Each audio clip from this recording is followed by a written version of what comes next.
Welcome to my YouTube channel science. अगर अभी तक आपने मेरा चैनल लाइक, सब्सक्राइब और शेयर नहीं किया तो काइंडली मेरा चैनल सब्सक्राइब करें ताकि मैं मज़ीद वीडियोस अपलोड करती रहूं। हम डिस्कस कर रहे हैं chemistry 9th chapter 4 structure of molecules. आज का जो हम टॉपिक डिस्कस करेंगे वो है types of covalent bond. Previous lecture में हमने कोवेलेंट बॉन्ड को डिस्कस किया था। आज हम डिस्कस करेंगे types of covalent bond. Basically covalent bonds की 3 टाइप्स होती हैं: single covalent bond, double covalent bond and triple covalent bond. जैसे कि हम पहले भी डिस्कस कर चुके हैं कि कोवेलेंट बॉन्ड यानी किसी भी किस्म का जो बॉन्ड होता है वो इलेक्ट्रॉन्स की या तो मुकम्मल ट्रांसफ़र से बनता है या तो इलेक्ट्रॉन्स की शेयरिंग से बनता है। अब जो बॉन्ड बन रहा है उसमें बेसिकली वैलेंस इलेक्ट्रॉन पार्टिसिपेट करते हैं। किसी भी बॉन्ड के बनने में वैलेंस इलेक्ट्रॉन्स पार्टिसिपेट करते हैं। जो वैलेंस इलेक्ट्रॉन पार्टिसिपेट करते हैं यानी हम कह सकते हैं वो वैलेंस इलेक्ट्रॉन जो बॉन्ड बनाने में हिस्सा लेते हैं उनको बॉन्डिंग इलेक्ट्रॉन्स कहा जाता है। क्या कहा जाता है? Bonding electron. The valence electron which are involve in the chemical bonding, वो वैलेंस इलेक्ट्रॉन जो केमिकल बॉन्डिंग में इन्वॉल्व होते हैं या केमिकल बॉन्डिंग में हिस्सा लेते हैं are termed as bonding electrons. उनको क्या कहा जाता है? Bonding electrons. अब ये जो इलेक्ट्रॉन्स बॉन्ड बनाते हैं ये या तो मुकम्मल तौर पर एक एटम से दूसरे एटम में ट्रांसफ़र हो जाते हैं या तो ये म्यूचुअल शेयरिंग करते हैं। जो हम कोवेलेंट बॉन्ड को डिस्कस कर रहे हैं ये covalent bond basically sharing of electron से बनता है। अब इसमें अगर हम डिस्कस करना चाहें बॉन्ड पेयर को कि जब दो एटम्स आपस में करीब आएंगे वो दो एटम्स अपने इलेक्ट्रॉन्स शेयर करेंगे, उनके जो इलेक्ट्रॉन्स शेयर होते हैं उन शेयरिंग इलेक्ट्रॉन्स को बॉन्ड पेयर कहा जाता है। उन शेयरिंग इलेक्ट्रॉन्स को क्या कहा जाता है?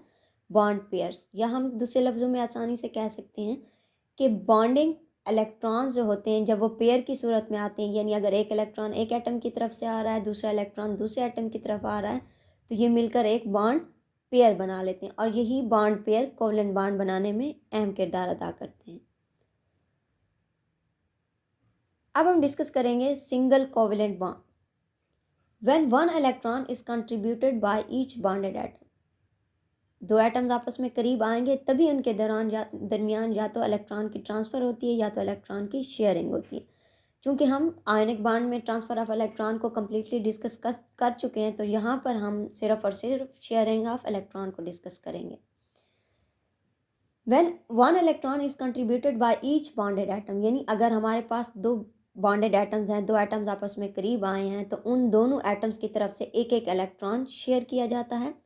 One bond pair is form, एक तरफ से जब एक इलेक्ट्रॉन आता है दूसरे एटम से दूसरा इलेक्ट्रॉन आता है तो ये दोनों इलेक्ट्रॉन मिलकर एक पेयर बनाते हैं और उस पेयर को हम बॉन्ड पेयर का नाम देते हैं। दो इलेक्ट्रॉन शेयर होने से एक बॉन्ड पेयर बनता है। As we all know that कि पेयर में हमेशा दो चीज़ें होती हैं, तो एक बॉन्ड पेयर में दो इलेक्ट्रॉन होंगे। एक इलेक्ट्रॉन एक एटम की तरफ से कंट्रीब्यूट होता है और दूसरा इलेक्ट्रॉन दूसरे एटम की तरफ से कंट्रीब्यूट होता है। इस तरह हमारे पास एक बॉन्ड पेयर बनता है और उस बॉन्ड पेयर से एक सिंगल बॉन्ड क्रिएट होता है, एक सिंगल केमिकल बॉन्ड क्रिएट होता है और उस सिंगल केमिकल बॉन्ड को हम क्या नाम देते हैं? कोवेलेंट बॉन्ड का नाम देते हैं। क्योंकि यहाँ पर हमारे पास बाय शेयरिंग ऑफ इलेक्ट्रॉन से केमिकल बॉन्ड बन रहा है इसलिए हम इसको सिंगल कोवेलेंट बॉन्ड का नाम दें। When one electron is contributed by each bonded atom, जब हर बॉन्डेड एटम से एक इलेक्ट्रॉन कंट्रीब्यूट होता है यानी एक इलेक्ट्रॉन दिया जाता है, one bond pair is form, एक बॉन्ड पेयर बनता है and it forms a single covalent bond. और एक बॉन्ड पेयर से हमेशा एक सिंगल केमिकल बॉन्ड बनता है जिसको हम सिंगल कोवेलेंट बॉन्ड का नाम देते हैं। एग्जाम्पल्स आती हैं, वहाँ सिंगल कोवेलेंट बॉन्ड को हमेशा एक सिंगल लाइन से शो किया जाता है। As we all know that a single line shows a chemical bond between two atoms, तो सिंगल कोवेलेंट बॉन्ड में भी सिंगल लाइन से ही शो किया जाएगा। एग्जाम्पल आती है हमारे पास हाइड्रोजन, क्लोरीन और HCl। हाइड्रोजन, क्लोरीन और हाइड्रोक्लोरिक एसिड के दरमियान जो सिंगल बॉन्ड होता है वो क्या होता है? सिंगल कोवेलेंट बॉन्ड होता है, क्योंकि इनके दरमियान इलेक्ट्रॉन्स की शेयरिंग होती है। एक्सप्लेनेशन में जब हम आते हैं एग्जाम्पल्स में, अगर हम देखें यहाँ पर हमारे पास फर्स्ट एग्जाम्पल में दो हाइड्रोजन एटम्स मौजूद हैं।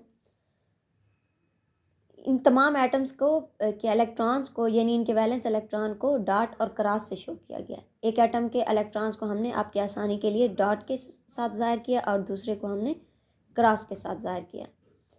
हाइड्रोजन में चूँकि हाइड्रोजन के वैलेंस शेल में एक ही इलेक्ट्रॉन मौजूद होता है, तो यहाँ पर हमारे पास दो हाइड्रोजन एटम्स हैं।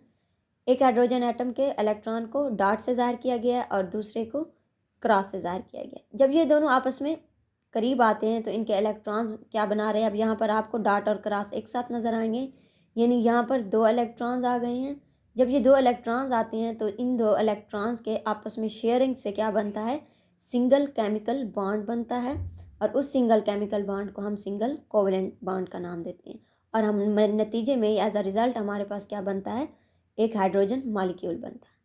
इस तरह अगर हम आ जाएं HCl की तरफ, कि HCl किस तरह बनता है, अगेन हमारे पास हाइड्रोजन एटम है। हाइड्रोजन के वैलेंस इलेक्ट्रॉन को हमने डॉट से ज़ाहिर किया है और क्लोरीन के वैलेंस इलेक्ट्रॉन में 7 इलेक्ट्रॉन्स होते हैं, इसको हमने क्रॉस से ज़ाहिर किया। आपको क्लोरीन के इर्द गिर्द टोटल 7 इलेक्ट्रॉन नज़र आ रहे हैं। चूँकि हाइड्रोजन के वैलेंस शेल में एक इलेक्ट्रॉन है, हाइड्रोजन एक इलेक्ट्रॉन कंट्रीब्यूट कर रहा है, तो क्लोरीन भी एक ही इलेक्ट्रॉन कंट्रीब्यूट करेगा। क्योंकि अब ये कंट्रीब्यूशन की वजह क्या है कि अपने अपने वैलेंस शेल को सेटिस्फाइड करना है, स्टेबल करना है। इन दो इलेक्ट्रॉन की शेयरिंग से हाइड्रोजन का डुप्लेट भी कंप्लीट हो जाएगा और क्लोरीन का ऑक्टेट भी कंप्लीट हो जाएगा। इसलिए ये दोनों क्या करते हैं, मुकम्मल ट्रांसफ़र की बजाय इलेक्ट्रॉन्स आपस में शेयर कर लेते हैं।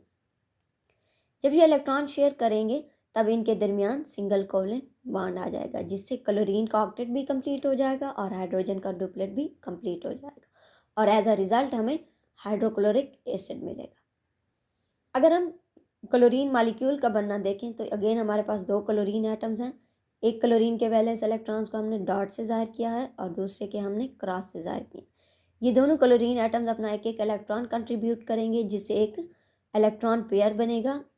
इलेक्ट्रॉन पेयर को हम जो बॉन्डिंग में हिस्सा ले रहा है तब हम उसको बॉन्ड पेयर का नाम देंगे। और यहाँ पर ये क्लोरीन और क्लोरीन के दरमियान एक सिंगल केमिकल बॉन्ड बना है और इस सिंगल केमिकल बॉन्ड को सिंगल कोवेलेंट बॉन्ड कहा जाता है और नतीजे में हमें क्लोरीन का मॉलिक्यूल हासिल होता है। Double covalent bond, when each bonded atom contributes 2 electrons. चूँकि हमारे पास है डबल कोवेलेंट बॉन्ड, तो डबल कोवेलेंट बॉन्ड में कि तब बनेगा जब आपस में मिलने वाले दो एटम्स दो दो इलेक्ट्रॉन कंट्रीब्यूट करेंगे।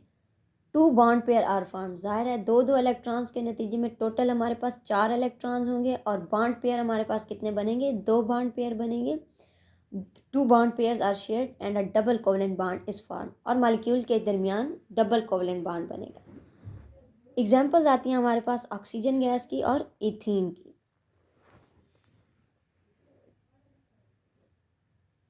अगर हम इसकी एग्जांपल्स देखें, ऑक्सीजन एटम में के वैलेंस इलेक्ट्रॉन्स कितने होते हैं, 6 होते हैं। अब ऑक्सीजन ने यहाँ पर दोनों ऑक्सीजन एटम अपना अपना ऑक्टेट कंप्लीट करना चाहते हैं, तो दोनों एटम्स को मज़ीद दो दो इलेक्ट्रॉन्स की ज़रूरत है। तो यहाँ पर इलेक्ट्रॉन्स ट्रांसफ़र की बजाय ये क्या कर लेते हैं, अपने दो दो इलेक्ट्रॉन्स शेयर कर लेते हैं। यहाँ पर हमने एक ऑक्सीजन एटम्स के वैलेंस इलेक्ट्रॉन्स को डॉट से ज़ाहिर किया हुआ है और दूसरे को हमने क्रॉस से ज़ाहिर किया हुआ है। जब ये दोनों आपस में अपने दो दो इलेक्ट्रॉन्स शेयर करेंगे तब इनके दरमियान 2 बॉन्ड पेयर बनेंगे और 2 बॉन्ड पेयर के नतीजे में 2 केमिकल बॉन्ड्स बनेंगे और इन 2 केमिकल बॉन्ड को डबल कोवेलेंट बॉन्ड का नाम दिया जाता है और नतीजे में हमारे पास ऑक्सीजन मॉलिक्यूल हासिल होता है। इस तरह अगर हम इथीन में आए, इथीन में आप देखें हमारे पास क्या है, 2 कार्बन एटम्स हैं। इथीन का फार्मूला होता है हमारे पास C2H4। अब इनके दरमियान भी क्या होगा कि कोवेलेंट बॉन्ड बनेगा और डबल कोवेलेंट बॉन्ड बनेगा। चूँकि कार्बन के पास 4 वैलेंस इलेक्ट्रॉन्स हैं, तो ये क्या करेगा कि 2 कोवेलेंट बॉन्ड यानी 2 सिंगल केमिकल बॉन्ड बनाएगा हाइड्रोजन के साथ और डबल कोवेलेंट बॉन्ड बनाएगा कार्बन एटम्स के साथ, जिससे इसका ऑक्टेट क्या हो जाएगा, दोनों कार्बन एटम्स का ऑक्टेट कंप्लीट हो जाएगा। यानी 4 इनके पास ऑलरेडी मौजूद हैं वैलेंस इलेक्ट्रॉन और 4 ये क्या करेंगे, शेयर करके टोटल 8 इलेक्ट्रॉन इनके वैलेंस शेल में मौजूद आ जाएंगे, जिससे इनका ऑक्टेट कंप्लीट हो जाएगा।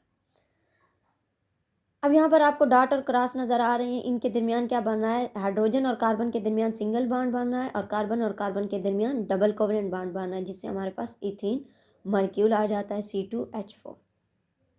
इस तरह अगर हम चलें ट्रिपल कोवलेंट बॉन्ड में, तो ट्रिपल कोवलेंट बॉन्ड में भी क्या होगा कि 3 इलेक्ट्रॉन्स कंट्रीब्यूट होंगे।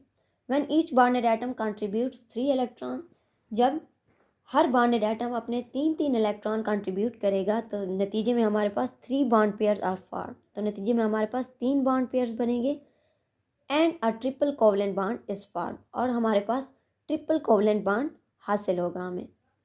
यानी जो 3 केमिकल बॉन्ड्स बनेंगे उनको हम क्या कहेंगे, ट्रिपल कोवलेंट बॉन्ड। इसकी एग्जांपल्स आती हैं हमारे पास नाइट्रोजन की और इथाइन की। अगर हम इनको डिस्कस करना चाहें, नाइट्रोजन के वैलेंस इलेक्ट्रॉन्स में, वैलेंस शेल में 5 इलेक्ट्रॉन्स होते हैं। अब 5 इलेक्ट्रॉन ऑलरेडी मौजूद हैं और इसको अपना ऑक्टेट कंप्लीट करने के लिए मज़ीद 3 इलेक्ट्रॉन्स की ज़रूरत है। किसी भी एटम को जब अपना ऑक्टेट कंप्लीट करने के लिए जितने इलेक्ट्रॉन्स की ज़रूरत होगी वो उतने इलेक्ट्रॉन्स क्या करेंगे, शेयर करेंगे in case of covalent bond. तो 2 नाइट्रोजन एटम जब आपस में करीब आते हैं तो एक के वैलेंस इलेक्ट्रॉन्स को डॉट से ज़ाहिर किया गया है, दूसरे के वैलेंस इलेक्ट्रॉन को क्रॉस से ज़ाहिर किया गया। अब 2 करीब आए, इन्होंने अपने 3 इलेक्ट्रॉन कंट्रीब्यूट किए, नतीजे में हमारे पास 3 केमिकल बॉन्ड्स बने जिससे हमारे पास नाइट्रोजन का मॉलिक्यूल हासिल हो। सेम इसी तरह अगर हम इथाइन की तरफ चलें जिसका फार्मूला होता है C2H2। अब अगेन कार्बन के पास 4 वैलेंस इलेक्ट्रॉन है और ये इसको अपने ऑक्टेट कंप्लीट करने के लिए मज़ीद 4 बॉन्ड्स की यानी 4 इलेक्ट्रॉन की ज़रूरत है। तो ये 3 इलेक्ट्रॉन्स आपस में शेयर करते हैं कार्बन कार्बन एटम्स, जबकि ये 1 इलेक्ट्रॉन अपना हाइड्रोजन के साथ शेयर करते हैं। तो यहाँ पर कार्बन कार्बन के ऑक्टेट कंप्लीट हो जाते हैं। यहाँ पर आपको नज़र आ रहा है एक कार्बन को हमने डॉट के वैलेंस इलेक्ट्रॉन को डॉट से ज़ाहिर किया है और दूसरे को हमने क्रॉस से ज़ाहिर किया है, और इस तरह इनके दरमियान ट्रिपल कोवलेंट बॉन्ड बना है और हाइड्रोजन के साथ सिंगल कोवलेंट बॉन्ड बना है जिससे हमें इथाइन का मॉलिक्यूल हासिल हुआ है C2H2। Thank you.